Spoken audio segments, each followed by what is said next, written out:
Spinal anesthesia with extended leg.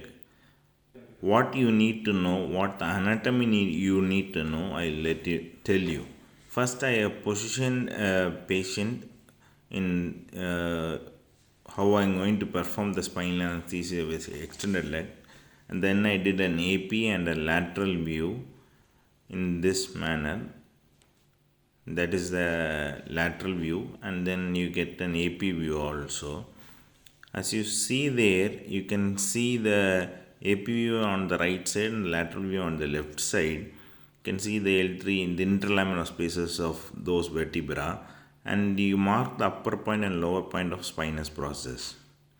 And what I have to go is the lower point, just 0.5 centimeter laterally. I have to go insert my needle perpendicular to enter the interthecal space.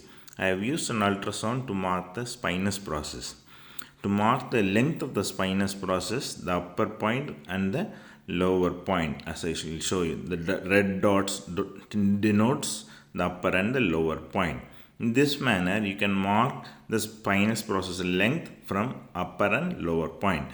End of the day, we need to deposit the drug in the right place. That's my red mark where the needle has to go. This is the AP view done in that exact position, how I do the spinal anesthesia with extended leg.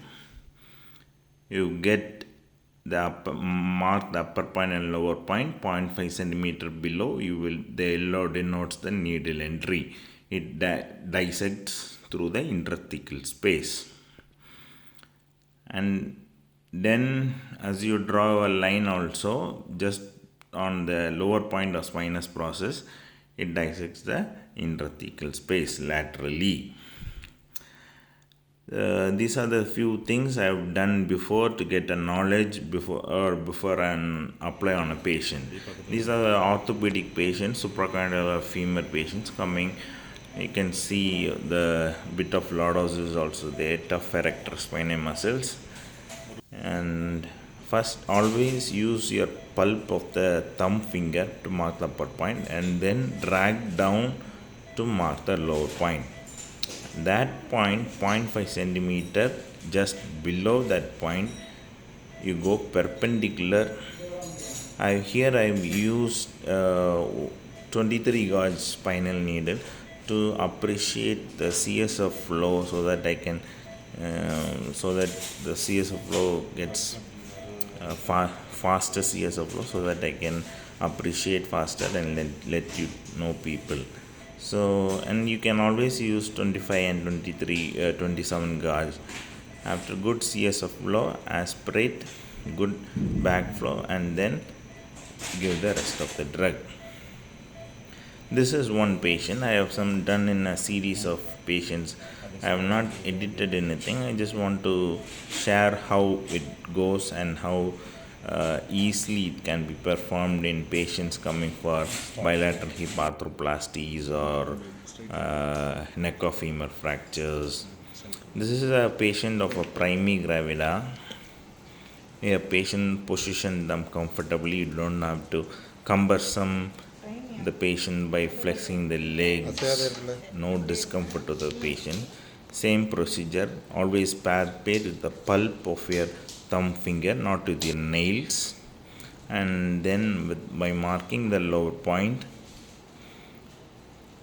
you go 0.5 centimeter below the spinous process, lower point of the spinous process, to get into the interthecal space.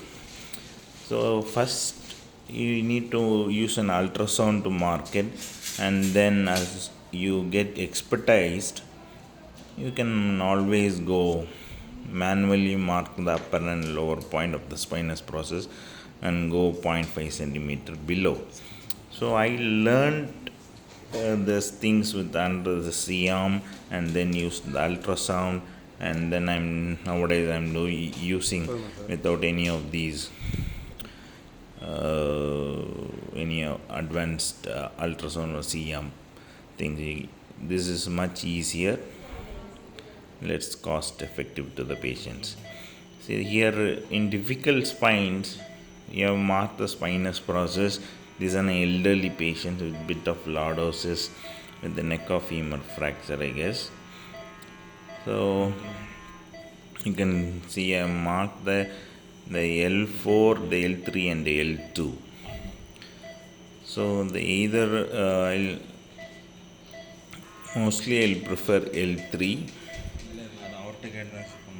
spinous process. When you prepare this, can use a permanent marker, but when you use a spirit, that marker disappears.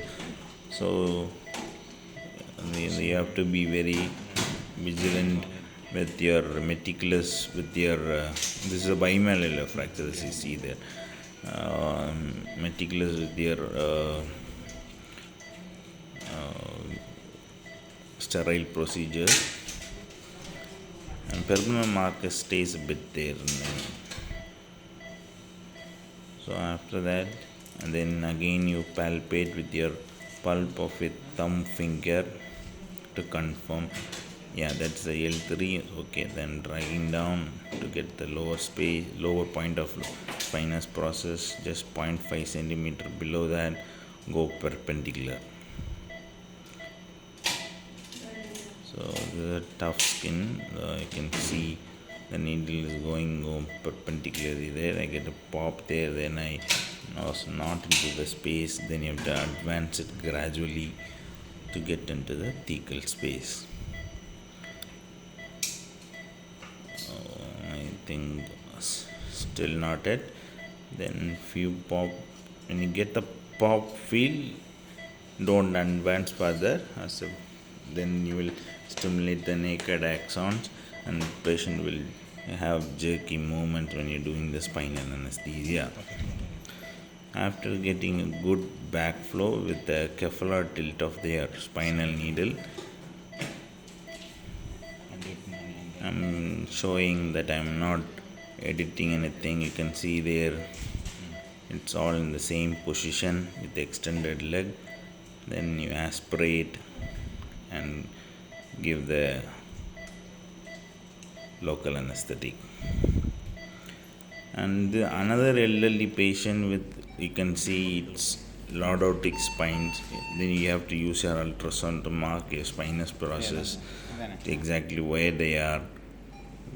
What I am doing is the paramedian technique, because we have calcified interspinous ligament. So in this case, the same way, paramedian 0.5 centimeter below the spinous process, we have to go perpendicularly. As you do so, you will get into the interthecal space without any discomfort. See, these are lordotic spines. You can see there, these are elderly patients, thin built lordotic patients coming. This is also a bimalleolar patient. The same thing you can apply gradually and improve your skills day by day. This needs a bit of experience. You won't get it. You will get it in the first shot in easy patients, but you have to apply the knowledge behind it, and then you will always have a successful easy spinal anesthesia without any cumbersome to the patients. You can see comfortably lying patients. That's the point that I want to emphasize. This is that's the thing I want to emphasize. I want to show you the CSF backflow map, which is not much appreciated. Anyway, that goes. Any comments, likes, critics, put it down. Like my YouTube channel, subscribe. Thank you. Thanks.